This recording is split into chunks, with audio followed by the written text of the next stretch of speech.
Welcome to Birch Banter. I'm Connor Bearse.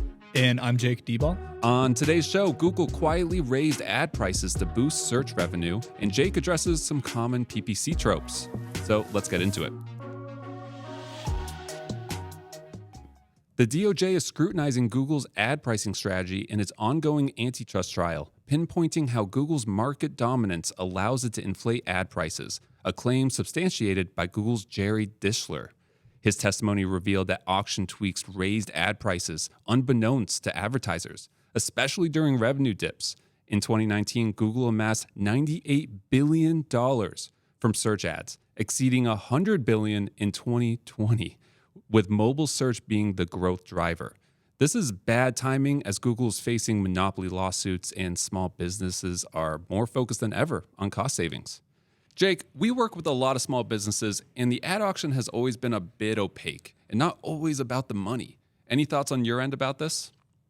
Yeah, well, the thing about it is when they're raising the cost per click, if it's by a significant amount, which, obviously, if we're only spending $1 for a click and they raise it by 50 cents to $2, all of a sudden our cost per conversion is going to double, and then our return on ad spend is basically going to be cut in half.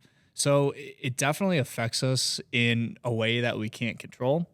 But when the cost per those clicks go up, it affects all of our counts in a negative way. And as a ads manager, it can become a little bit frustrating for me to navigate. Yeah, if they change the price on us without letting us know, then our results change. And so we're looking through the whole ad account, trying to figure out what the heck happened. Why is the pricing difference, the conversions different for the budget? And if they're not even telling us that the pricing changed, we're looking at, is it the ad creative? Is it our targeting, right? It's really difficult to hone in on it to figure out, did something go wrong? But this is coming to light that they're actually just increasing the pricing without letting us know. And then executives are admitting it. That kind of blows my mind. But my take is, I was surprised this is news. We've definitely gone into markets before with very little competition, and the pricing just seems to be all over the place. So we always kind of assume that Google sets a floor on these prices, and it just is kind of arbitrary. And then the fact that they're a monopoly, this doesn't surprise me too much that they're doing this. Yeah, I totally agree with you. The fact that it's news to everyone is a little shocking with how much of this ad auction market they control. It basically sets the table for them to do things like this to us, and not cool, Google. Not cool at all. But, that's also some of the value we bring to our accounts, that we keep eagle eyes on all this stuff. So even when pricing does go up unexpectedly, we're usually able to pivot. And honestly, if I had to say, if prices go up across the board, it's an even playing field. And then our expertise we bring to the table can actually outmaneuver some competition, which is kind of cool just from our perspective as well. So like I said, this doesn't surprise me at all. We've been handling it. This report goes all the way back to 2019. And it's 2023. So this is just kind of baked into how we manage our ad accounts now. So just kind of crazy to see an executive admit it. Moving on, I have in front of me a bunch of common PPC beliefs surveyed from small business owners. Jake has not seen these, so these will be fresh takes coming your way. You ready, Jake? Hit me with them. All right. So the first one we have here is higher bids get higher rankings. Many believe that if they bid more, their ads will always appear at the top of the search results. That one's going to be false. There's plenty of factors that go into what puts an ad in the number one spot in the search results. The most important is going to come down to quality score, which has a bunch of different factors that go into it. But just saying that since we have the highest bid, we're going to be number one, I would say is a myth. All right, moving on. PPC is too expensive. Many businesses avoid PPC thinking it's too costly. That's a strange notion. The fact that PPC is literally an acronym for pay per click. You're only spending money when somebody clicks on your ad with intent to, view your website and your products or services. Plus, in PPC, you have the opportunity to set a daily budget. So in theory, you could go in and start a PPC campaign for as little as $1 a day. Not to mention that this is probably one of the only forms of marketing that we actually get conversion values directly attributed to the campaigns. You take a billboard out and it's just like, all right, it's up there. Yeah, everyone saw it. We think 50,000 people saw it last month. Yeah. Hoorah. But no, I mean, that's why we love this, especially for our escape rooms, is that we get to attribute all the revenue back. So you literally can't not afford it if you spend $1,000 and you make $7,000 back attributed. And then you can avoid some of those awkward conversations like, hey, you know what? How did you guys find us? Did you see our billboard? Or adding another step in the checkout. That's Yep. like, hey, where did you hear us? Podcasts? It might be worth it, but the conversion optimizer in me says you don't throw anything more in that checkout than you absolutely need to. Yeah. All right, so let's move on to another one. Once set, you can just leave your PPC campaign. Some think that once a PPC campaign is live, it doesn't need any attention ever again. Very false. There's always things you could do to optimize your campaign, whether you're setting bid adjustments by the day, by the hour, by the location that people are clicking into the ads from. And at the rate the technology is changing, there is always a need for somebody to be around to go in and make adjustments on the campaign based on the changes in the technology. Yeah, this is way too powerful to just ever set and forget. That would give me anxiety, honestly. We run ad campaigns for our own business here, and yeah, it's watched daily and definitely tweaked weekly. Can't tweak it every single day, but at minimum once a week to make sure everything's working well. And that doesn't even get into like things like bid adjustments, right? There's so much that goes into it. So adding negative keywords, removing keywords that, may be converting at a very expensive amount for you. Right. Or new competitors coming in and driving up the ad auction without you even realizing it. Or, as we just discussed, Google raising the prices invisibly on you. Correct. Right? Yeah. The federal government's even coming in and going, oh my gosh, what the heck? So yeah, I'm backing you up on that one. It's not set and forget. All right, let's do another one. SEO and PPC are rivals. There's a myth that if you're doing well organically, you don't need PPC or vice versa. Well, if you're doing good organically and you have competitors who are doing PPC, you're not going to be appearing in the number one spot on Google. They are, because they're paying to be there and you're not paying anything. So they kind of go hand in hand. And a good metaphor that I have for it is SEO is kind of like building a campfire. You got to start with the tinder, the kindling. Eventually, once you get a flame, put a log on, and it builds up over time, and it works for you. It's a strong marketing tactic to have online. PPC is like setting off fireworks, you just give it a budget, put in the ad copy, let it go, and it starts popping off and getting you conversions right away. Are they rivals? No. Should you only do one or the other? No, I think it's important to be actively in both. Not to mention, going back to the ad auction, the quality score that is used primarily as the driver in that Google Ads auction, they look at your landing page for proper SEO. If it's not running well and it doesn't have good SEO metrics, you're going to pay more in your PPC campaigns per click, or your competitors are going to go above. So there is a reason to optimize your SEO, even if you don't care about organically ranking and you just want your PPC to work well. And then vice versa, if you have incredible SEO, your competitors are going to buy your name.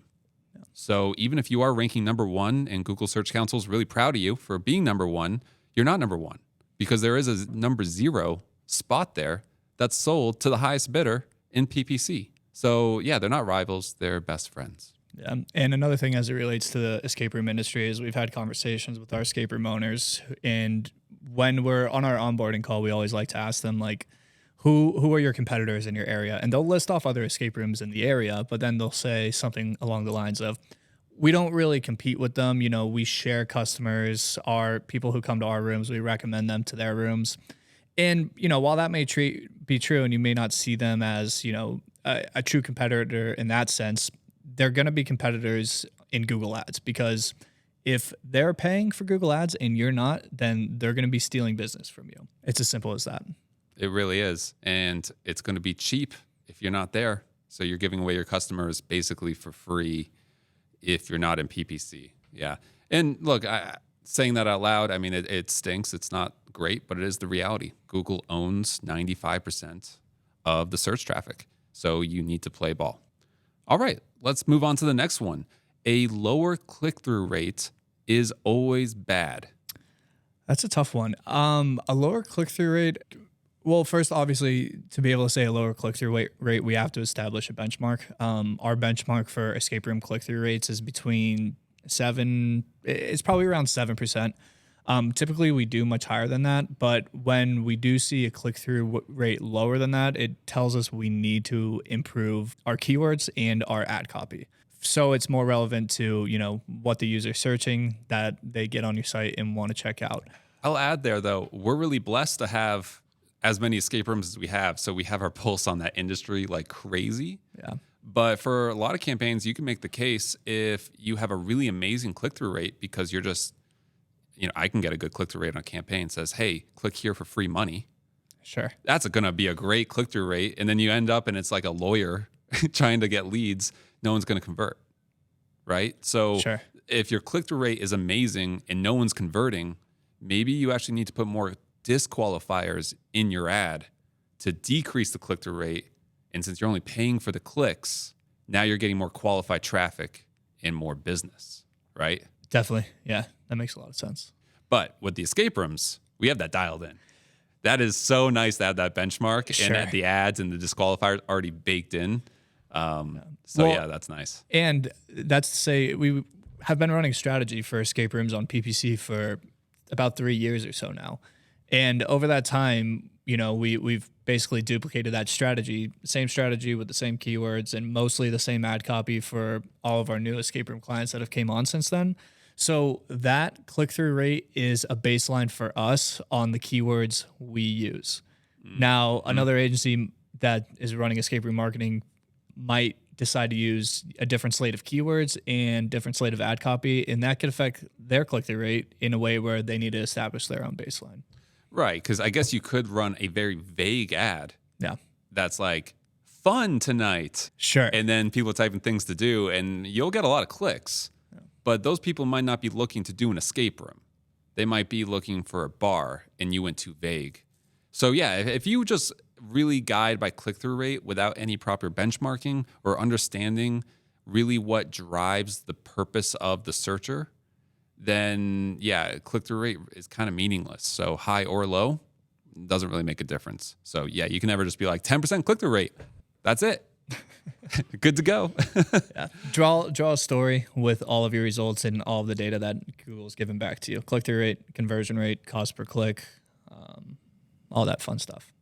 And actually, we kind of touched on this next one, so we'll just go right into it. All traffic is good traffic for a PPC campaign. No. Incorrect. Yeah. All right, we'll leave it there. We'll go to the next one. Yeah.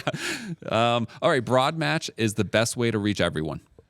Broad match, it's a strong way to reach everyone, and lately Google Ads has been pushing it more, and we have seen success in switching our keyword match types from something like phrase match or exact match back over to broad match. But the thing with broad match is you might be drawing in people who aren't exactly looking for what you have to offer. Let's use escape rooms as an example again. If I have a broad match on escape room there and you're a brick and mortar escape rooms, people searching for virtual escape rooms will be fed your ad, click in your website, and spend your money with no intention to convert because that's not what they're looking for. Makes sense. All right, I got one more for you. PPC results are immediate. While we see that most of the time, it's not always true. Yeah, there's a learning phase, right? There's always a learning phase to a campaign that typically lasts 4 to 5 days. In that period, we see cost per click fluctuate, click-through rate fluctuate, and conversion rate fluctuate. So it's hard to draw a baseline from that first week or two of your campaign. But once you get past that, Google has learned a little bit about what you're putting out there. They scan your website and kind of figure out who you are, and then their AI is able to optimize your ads based on that.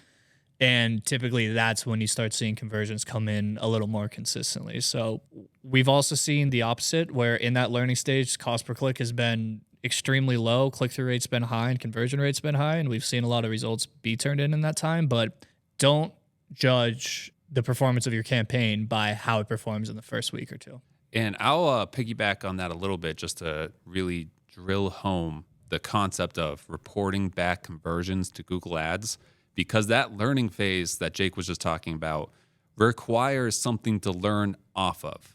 So if you're not sending back conversion data, preferably with as much revenue information as possible, it doesn't really know what to learn off of sometimes. So not only does it need to learn, it needs good info to get out of that learning phase. But I'd say in terms of marketing, though, they're pretty close to as immediate as you can get. Go back to the billboard. I mean, you throw a billboard up there, and that is definitely a saturation thing. While PPC is pretty cool. I mean, high intent searches, can get results fairly quickly, and then really get into that, into a good campaign with awesome results. Yeah. All right. Well, that wraps it up. Thanks so much, Jake. And then I will read us out. So Birch Banter is a Birch River production. A big thank you to Jake Dieball, produced by myself, Connor Bearse, and edited by Ethan Reichel. Thank you so much.